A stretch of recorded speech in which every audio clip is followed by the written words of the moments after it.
Hello, my friend. Isn't it good to be in the Lord's house today? I'm Warren, and I'm so glad that you chose to worship with us here today at Northside. My wife Sharon and I have been members here for about 4 years. And one of the things that I like best about this church, other than singing in the choir, is our Connect group. It's just great to have fellowship and camaraderie with other believers as we dive into God's scriptures together. And you know, there's room for one more if you'd like to join us. If you have any questions about Northside, just click on the link below. It looks like we're about ready to start. I'm glad you're here.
Once again, good morning. It is great to see everyone here today. And also let me once again say Happy Mother's Day, especially to the mother of my children and to my own mom if you're watching online as well. There was a man who was asked about his wife and if she had had a good Mother's Day this year, to which he responded, "Oh, hey, listen, she's had the best Mother's Day ever. I mean, she has had 3 meals served to her in bed all day long, breakfast, lunch, and supper. People have waited on her hand and foot all day, meeting her every need. She's not had to cook. She's not had to clean. She's not even had to keep up with the kids. But she gets out of the hospital tomorrow, and that's all about to change, right?" No, I'm sorry. I just couldn't resist. Well, we're going to jump in this morning. We're continuing our study in the book of Genesis. We've been all year. For the last several months now, we've been following the lives of the patriarchs. Abraham, his son Isaac, son Jacob. And today we're going to launch into a study in the life of Joseph. And the truth is, Joseph will be kind of the focus of our study through the rest of our time in Genesis. And what I want to remind you is we look not only at these patriarchs, both men and women throughout the Bible and certainly the Old Testament. I want to remind you of this as we look specifically to Joseph over these next several weeks. And that is this, that what we study and what we see in Genesis here is a testimony, not a biography. And there's a difference in that. A biography says, this is what I did, right? I'm writing my life story. I'm telling you what I have done, what I have accomplished. A testimony says, I'm showing you what God has done through someone's life. And I think that's important for us to understand because too often we look at whether Old Testament or New Testament, but these just incredible men and women who God used, and we think, God just created them special in that moment, in that time, for this purpose, and they're different. But it's not. They just bear testimony. They're ordinary people just like you and I today. And so as we look at the life of Joseph in these weeks, don't look at it as that is just someone special, but that's just someone else that God chose to use. And you can bear a similar testimony in your life as well. So with that said, we're going to look this morning, Genesis chapter 37. You can open up, if you've downloaded our church app, you can do so with that QR code in front of you. All the text is available in there in a place for notes, or you can turn in your Bibles or notebooks. Genesis chapter 37, beginning in verse 32. These are the family records of Jacob. At 17 years of age, Joseph tended sheep with his brothers. the young man was working with the sons of Bilhah and Zilpah, his father's wives. And he brought a bad report about them to their father. Now Israel also, Jacob, remember that he was renamed Israel. Now Israel loved Joseph more than his other sons because Joseph was a son born to him in his old age. And he made him a long-sleeved robe for him. When his brothers saw that their father loved him more than all his brothers, they hated him and could not bring themselves to speak peaceably about him. Now let me pause there in our reading this morning. We're going to continue on, but kind of get us all on the same page here. Jacob had 4 wives. 4. Now you remember the story. He had gone to his mother's homeland and he met and fell in love with Rachel, and that was who he wanted to be his wife. And he worked for his father-in-law Laban for the 7 years that was required, and at the end of that, you remember Laban pulled the old switcheroo on him, right? And he ended up consecrating and marrying her sister, Leah. Not sure exactly how that went down, but that's what happened, right? He kept her, worked another 7 years, and ended up with Rachel as well. But not only did he have these 2 wives, he had 2 additional wives, which was each one of the maidservants of both Leah and Rachel. So he had a total of 4 wives. Now, when we see things like that in the Bible, too, understand this, that is not God approving of that or laying that out prescriptively for us today, but simply descriptive, describing what had taken place. In fact, the Bible constantly just reminds us of man's fallen state and our need for redemption and a Savior. So he had these 4 wives. And of these 4 wives then, you may recall that it was Rachel who, her maidservant, had the first son for her because he loved her so much more than he did Leah, because that was who he originally wanted to marry. Because of his love for her, she was unable to have sons for him. Leah was dropping them out, right? So she gave then to her husband Jacob her maidservant Bilhah to have that first child. And so we kind of have this pecking order, if you will, within the family of Jacob. In fact, last week, you may recall, chapter 33, verses 1 and 2 said this: Jacob looked up and saw Esau coming toward him with 400 men. Remember, he was coming with that big entourage. And he thought for sure they were coming to attack and to kill him, right? He had threatened to do so. So he divided the children among Leah, Rachel, and the 2 slave women. Verse 2, he put the slaves and their children first, Leah and her children next, and Rachel and Joseph, the son, at that point, the only son she had had for him, last. Now, so do you see what he did? Jacob said, all right, they're coming likely to kill us. So what I'm going to do is I'm going to put the slave wives that I have and their children out front.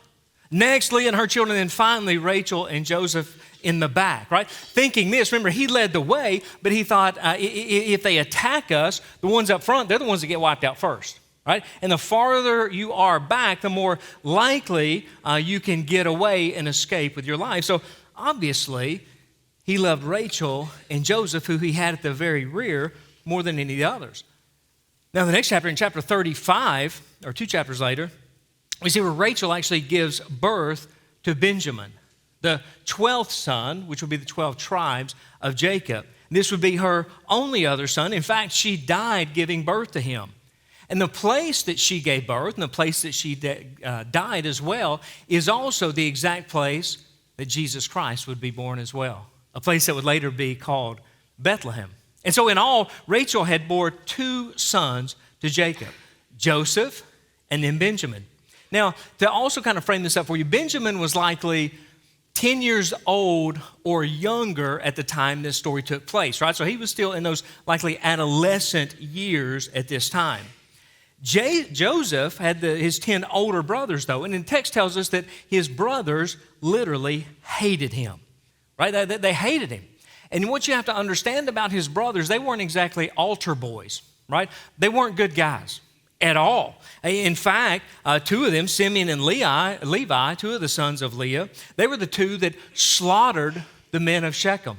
Do you remember that from last week? I got into that just briefly, but they told the whole group to go get circumcised, and once they were down and sore, they attacked them and wiped them all out.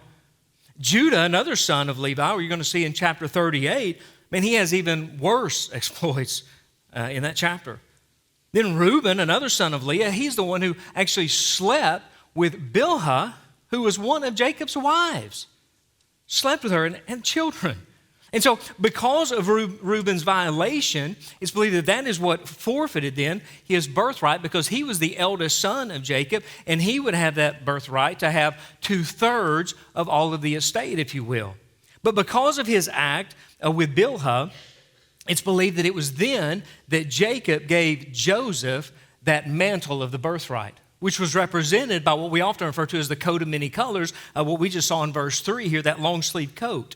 And so he gave that to him so that everyone would know, all of his brothers, that even though he's not the eldest, he is the one that would receive the birthright. Well, let's keep reading verse 5.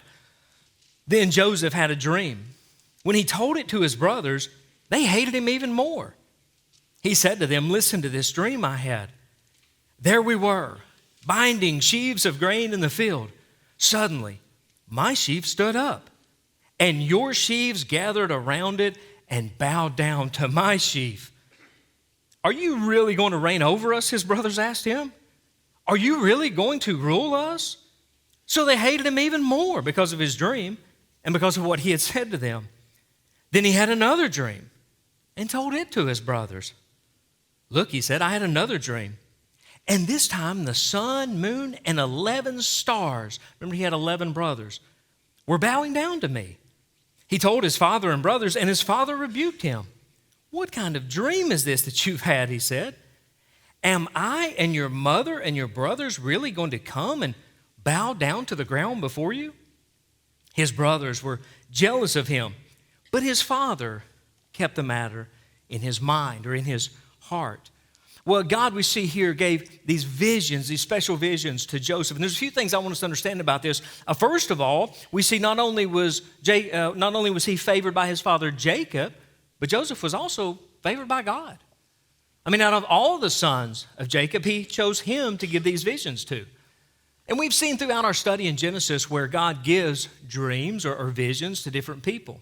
In fact, Abraham, you may recall in chapter 15, God gave him that dream and vision where he restated his covenant to him. There was Abimelech in chapter 20. Remember King Abimelech? And God gave him a dream and vision to reveal to him that Sarah was not Abraham's sister, but in fact it was his wife. Jacob's ladder in chapter 28, and certainly even when we get into the New Testament, remember Peter on the rooftop of the tanner's house. Right? And it says he fell into a deep sleep, and there he had a vision, and God brought that, remember that picnic blanket down, said, man, you can now eat a bacon sandwich, right?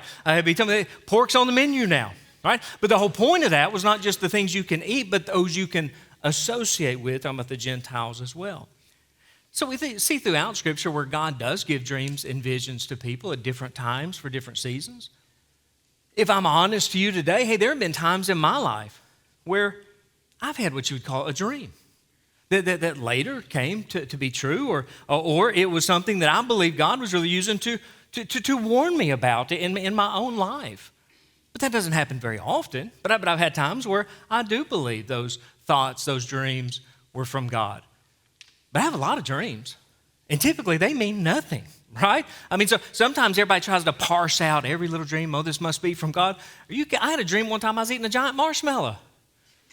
Wasn't from God. In fact, I woke up, my pillow was gone. But I mean, it was just, oh, come on. Should have saved that one for Father's Day. But not all dreams mean something. Now, some scholars actually say that Joseph, what he should have done when he had these dreams, these visions, he should have kept it to himself. Should have kept his mouth shut, right? And if he had, he would have avoided all this trouble. And some will even go as far as to say that Joseph really, when you look at the text, comes across arrogant. You know, like, guess what God gave to me? Look at this coat my father wore. And they kind of go down that path. But I really don't. And as I look at this text, I realize he was 17 years old. He lived with his brothers for 17 years. He knew who they were, right? He knew what kind of people they were. He knew how they would respond. I mean, he knew everything about them. He knew their character. And yet, he was given a word by God, and even know the cost of sharing it, he still did it. See, I believe he understood the greater cost was to not share the word, the vision that God had given him. And man, as we look at that, boy, that we could be that bold today, huh? I mean, God's given us His word, and yet how many times do we think, well, I can't share it here. Well, it's not allowed to share there. Well, I can't take that to this place, not in this public venue, right? We fall into that. That I think we're way too passive with the word, with the promises, with the truth, with the gospel that God has given even to us today. Oh, that we would be that bold. But others believe that Joseph actually represents what is known as a type of Christ. And I've shared what that means to be a type. Really, it's just a foreshadowing of Jesus. A.W. Pink, a great scholar, theologian from the early 1900s, actually claims 101 parallels between the life of Jesus Christ and the life of Joseph. And they are, man, it's just riddled throughout. And though I don't have time to go into all those today, all of the lessons that we see in the life of Joseph and all of the truths that you can just parse out from these passages, today I want us to focus on one thing, and that is a lesson of adversity. Adversity. See, after Joseph had this most recent dream, it goes on to say, he shared it with his brothers, and then his dad sent his brothers off, and they were grazing their flocks near Shechem. Now, remember, Shechem was the place where the older sons of Jacob had wiped the people out, right? So they were enemies in that land, and he had sent the other brothers there to graze the animals. Well, after a little while, he sends then Joseph to go and to check on them. Obviously, he was worried about them. And Joseph then, he makes that great journey. It would have been, he located them all the way in Dothan. Now, that's not Alabama, right? But it was about 64 miles from where he was. And he makes this great journey. We pick up then reading in verse 18. It says they, talking about the brothers, saw him in the distance. And before he had reached them, they plotted to kill him. They said to one another, oh, look, here comes that dream expert. So now, come on, let's kill him and throw him into one of the pits. We can say that a vicious animal ate him. Then we'll see what becomes of his dreams. When Reuben heard this, he tried to save him from them. He said, let's not take his life. Reuben also said to them, don't shed blood. Throw him into this pit in the wilderness, but don't lay a hand on him. See, he was intending to rescue him from them and return him to his father. Verse 23, when Joseph came to his brothers, they stripped off Joseph's robe, the long sleeve robe that he had on. Then they took him and threw him into the pit. The pit was empty, had no water in it at all. They sat down to eat a meal, and when they looked up, there was a caravan of Ishmaelites coming from Gilead. Their camels were carrying aromatic gum, balsam, and resin going down to Egypt. Judah said to his brothers, what do we gain if we kill our brother and cover up his blood? Come on, let's sell him to the Ishmaelites and not lay a hand on him, for he is our brother, our own flesh. And his brothers agreed. When Midianite traders passed by, his brothers pulled Joseph out of the pit and sold him for 20 pieces of silver to the Ishmaelites, who then took Joseph to Egypt. Now, I know at times it says Ishmaelites and Midianites. Both Ishmael and Midian were sons of Abraham, right? They would have been traveling together, so that's the reason it's interchangeable. Some will go as far as to say, aha, see, there's errors in the Bible right there. It's getting them mixed up. No, it's giving us even greater detail in the Bible. Hey, I looked up, thought they were just all Ishmaelites. You know, when they got there, they were Midianites too, right? So we're getting greater detail in this. But it says that all 10 of his brothers are there. Remember, young Benjamin, he's back home, likely with mother, or with the rest of the family tending him. And only Reuben wants to spare his life. And he convinces his brothers then, hey, let's just capture him, it says, and we'll steal his coat and we'll throw him in a pit. And they do just that. But it gives us details about this pit. It says the pit, it had no water in it. Now, there's one or two reasons for that. Either Joseph, remember, he had made a 64-mile journey. And he was thirsty. Maybe it was to let us know that there was no water in there for him to drink, that in time he would literally thirst to death. Or maybe it was to let us know that it was an empty, that he wouldn't drown to death either. We don't know, but they do give us that specific detail, there was no water. But what we do understand, because there was no water in it, there he is in the bottom of this pit. Right? And his brothers, they're having dinner. They've got a campfire, certainly close to the pit there. And he's up there. You know he was screaming from the pit, hey, let me out. What's going on, right? They can hear him yelling. And they're around the campfire. Hey, man, would you pass the butter? Got any Grey Poupon? They're just having lunch. Meanwhile, the brother is in a pit. And I looked at that and I thought to myself, man, if that was me, like if my family threw me in the pit, and there were probably times growing up they wanted to, but let's say they did, right? What would I be screaming? If that was you, what would you be screaming from that pit down there? Would you be cursing your brothers? Likely, possible. A couple of you, right? Maybe you'd be denouncing the visions you were given. Hey, man, I'm just kidding. I didn't see anything. I don't even believe in God, right? Maybe they would be denouncing what God had given. Maybe he'd be denouncing what God gave him. Or maybe, instead of yelling out to the brothers, feeling there's no hope there, maybe you'd just be complaining to God. God, I listened to you. God, I shared your word. I shared your video. God, I did exactly what you told me to do, and here I am. Now this. God, it's your fault I'm in the pit. I want to share this morning, I want to take some time to introduce you to a church member and her testimony of her pit. Good morning. I'm Christy Hale, and my husband Mark and I have been members of Northside for about 6 years. Pastor David asked me to tell my story today because we're in the study of Genesis and we're focusing on Joseph today.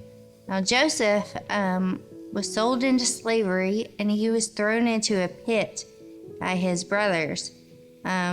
He suffered horrible situations. And my story is not exactly the same as his. I wasn't betrayed by anyone, but I am in a pit. And the concept is still the same, that God uses these situations for some reason for good, no matter how bad they seem at the time. I grew up in church, and I trusted Jesus as my Lord and Savior when I was 16 years old. I had my whole life ahead of me.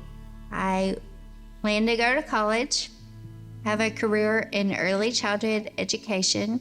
I was very active in high school, not a star athlete by any stretch of the imagination, but I played softball, volleyball, and I even jumped hurdles on the track and field team.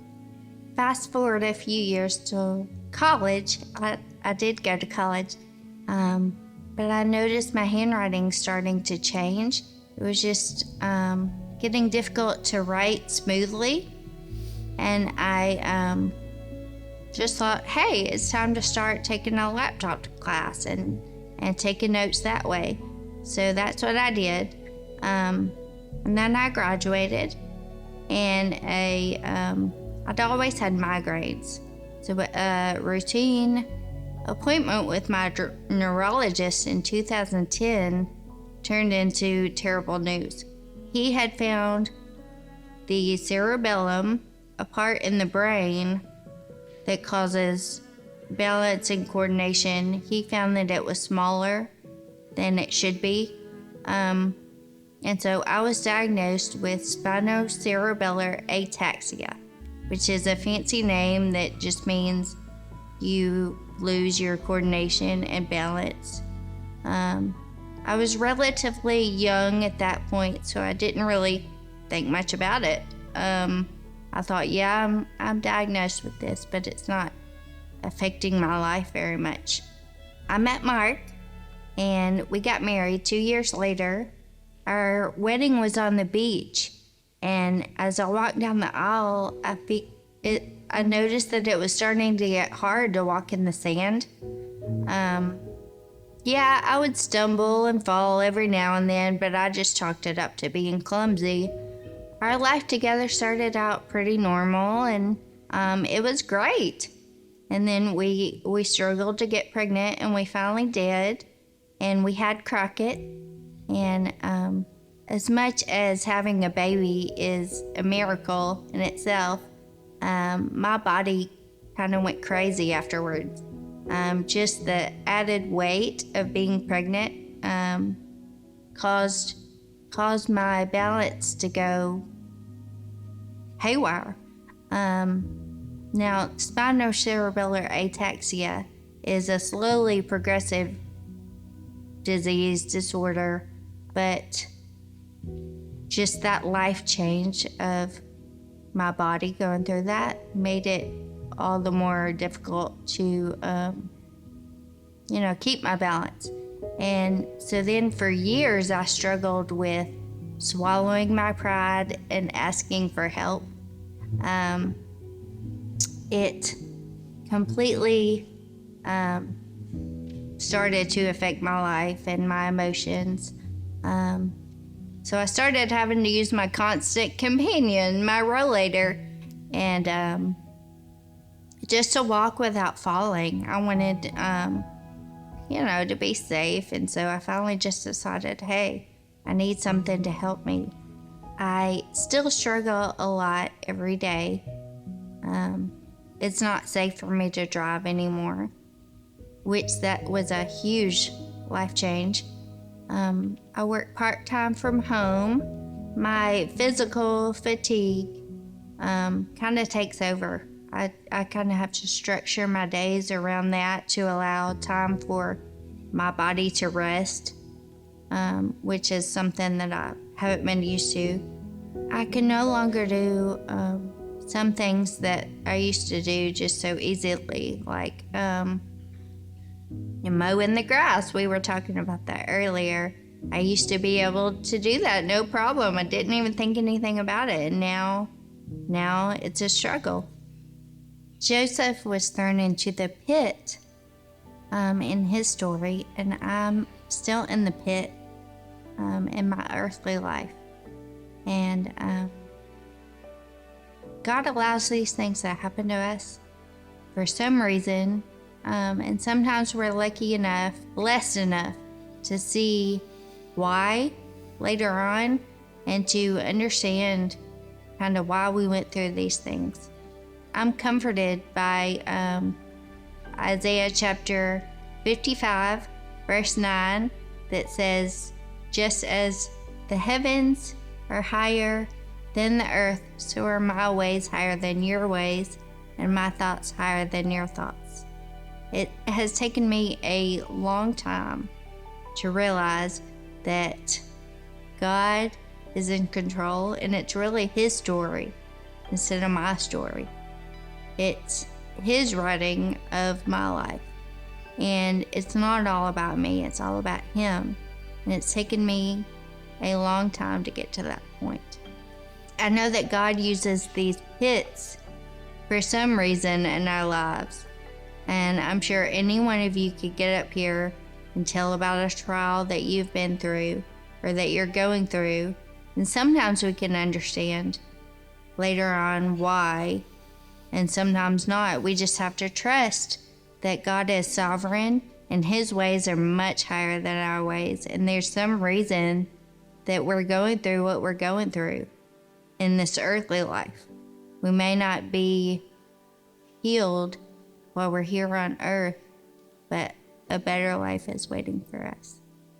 And it's important that while we're here, we don't let these trials define us, just like Joseph didn't let it define him. We can rest assured, no matter what we're going through, that we are in God's hands.